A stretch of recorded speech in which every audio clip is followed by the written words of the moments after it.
Guys welcome to first blog માં આપનું હાર્દિક સ્વાગત છે। તો આજે આપણે જઈ રહ્યા છે મીનાવાડા ધામ। તો આપણાની બ્લોગ ને અહીંયાથી સફર ચાલુ થાય છે।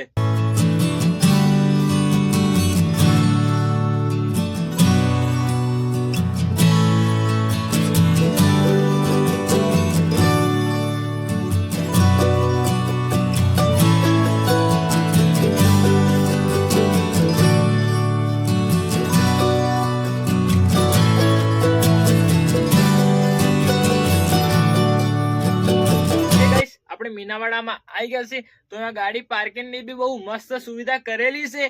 તો આપણે થોડુંક નાનું માર્કેટ છે એમાંથી જઈએ। અહીંયાથી માતાજીના ફોટા મળી જાય, હાર મળી જાય, ચૂંદડી મળી જાય, નારિયેળ મળી જાય, સિપ્પર મળી જાય, બધું મળી જાય। આપણે લઈ ને હવે જઈએ માતાજીના દર્શન કરવા માટે।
બ્લોગ જોવા માટે અમારી ચેનલને સબસ્ક્રાઇબ, લાઈક ને કમેન્ટ કરવાનું ના ભૂલતા।